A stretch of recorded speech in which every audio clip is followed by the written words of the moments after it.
So in the managing function, the human resource manager is a part of the original management. Yes. So he must perform the basic managerial functions. So what are that? Planning, organizing, directing, and controlling in respective of his department. Okay, suppose in an organization there are 4 departments like production department, maybe advertising department, that is marketing department, finance department, okay, and maybe like manufacturing department, whatever. Okay, so at that perspective, so each and every department has an HR. So this HR will take care of only his department. Okay, so the HR of marketing department. So he'll take care of only marketing department, the HR of production department. Then he will take care of his only department, right? So then that is the reason in relation to his department. Okay, so now planning. So planning, we know that what to do, when to do, and whom to do, right? So here we have to bridge the gap between the present needs and the future needs. So here planning, so it is one of the primary function of any organization and even a primary function of an HR. So and where number and type of employees needed to accomplish organizational goals are determined. In an marketing department, okay, so there is a compulsory, there is a need of at least 15 members. So now in marketing, we want 15 members, but at present there are only 10 members. What is the need? 15. But now how many of them are? Like only 10 members. So what is the requirement? More 5 employees are needed in marketing department. Okay. So that is the need where number and type of employees in marketing department, there is a requirement of 5 employees. Suppose take an example of finance department. In finance department, the total number of employees required is 5. But at present, there is only 4 employees working in finance department. So there is one requirement. So in each and every department, how many employees are required totally? That is total employees required. And so how many of them are presently working? And what is a need? Clear. So in total organization, so there is a requirement of 100 employees. So out of 100 employees, so presently in my organization, so there are 80 employees are working. So what is the need? 20. Right. So present and future needs.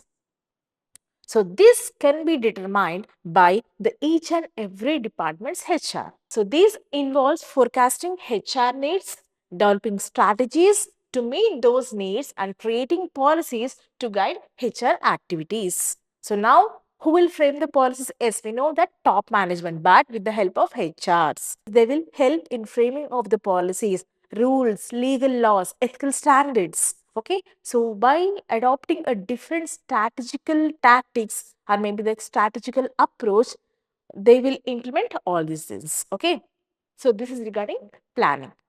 Next, organizing. So after in each and every department there are employees. Now for each and every employee we have to assign some duties, responsibilities and delegation of authority based on their skills and capabilities, based on the skills and knowledge, right?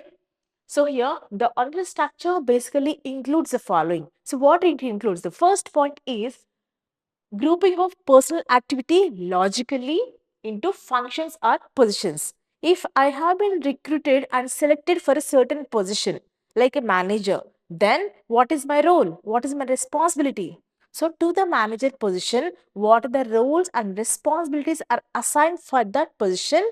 Right. So, these roles and responsibilities are assigned to a particular person who has been recruited for that position. That is, logically, functions are positions. Next, assignment of different functions to different individuals. So, like 100 employees are working in the organization. So, these 100 members are the employees are not performing the same task. So, depending on their designation, depending on their skills, they have different functions to be performed.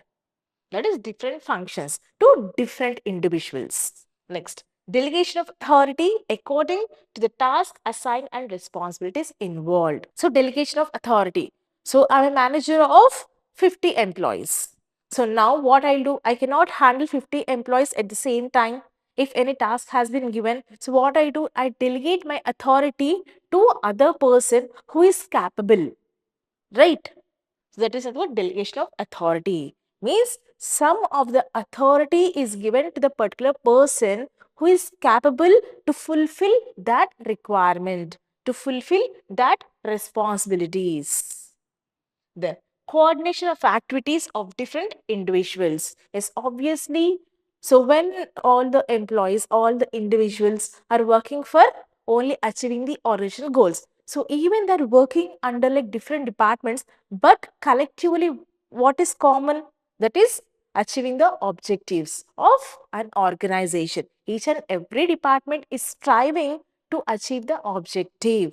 Means there should be coordination among the departments, between the departments, right? So maybe if I am working in a marketing department, so even though I have to consult with the sales department, even though I have to consult with the production department, means each and every department has to communicate and coordinate with each other for achieving the objectives. Clear? So this is nothing but organizing. So organizing is nothing but assignment of duties, responsibilities, and delegation of authority to individuals depending on their position. So this assignment of duties and everything will be differ from individuals to individuals depending on the position because they are performing different types of tasks. And the next one is directing. So obviously HR, that is a manager. So what is they are responsible for directing the employees, supervising the employees, right? Showing a path to the employees, controlling the employees, right? So leading and motivating employees for what? To achieve the original goals. How? Supervision, motivation, communication, right? Yes. Right. So, and leadership to ensure employees are aligned with organizational objectives. So, why the supervision is needed if I'm a fresher? I don't know how to perform the task in the real time scenarios. So, at that particular time, I want some supervision, right, to guide me, to instruct me. Then, motivation. So everyone is working in the organization, but their positions are different, their functions are different, their responsibilities are different, right? So at that perspective, so there should be a requirement of motivation. So maybe it is a direct motivation or maybe it is an indirect motivation. So depending on the situations, depending on the perceptives, okay, so the motivation differs and communication. So there should be a frequent communication or interaction between the employees and the HR, the employees and the manager. Like if there is no interaction, so maybe the objectives may be achieved or may not be achieved. So up to what extent you have reached your objective? So is there any requirement of the resources? Is there any requirement of the training and development programs? Is there is any requirement of upgrading your skills? Okay, so this all is possible with the help of communication, right? So here directing is nothing but so supervision, motivation and communication. Last one, and controlling. So controlling, so monitoring HR activities to ensure they are in line with the planned goals and objectives. So this includes performance appraisals, compensation, audits and implementing predictive measures when necessary. Okay, so here they set some standards. Okay, so I'm expecting that the output should be at least 90%. Okay, so this is my standard. I establish some standard. So when the output means whenever the result is in front of you, so there is a deviation between the expected and the actual result. So now at this perspective, we have to take the corrective measure to deviate this. Okay, so expected and actual. We have to correct the difference. So here it involves the observation and comparison of results. What results? Actual results and expected results. So where there is a deviation, so where there is a need to take a corrective measure to correct this. Okay, so the actual result is only 70%. But what I'm expecting, I want 90% of result. So 20% we are not able to achieve.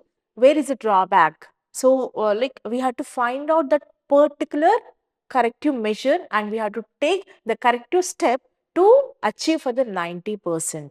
Okay, so we have some standards. To reach the standards, we have certain systems and procedures to follow or to achieve that particular standard. If there is any deviation, we have to take a corrective measure to correct that.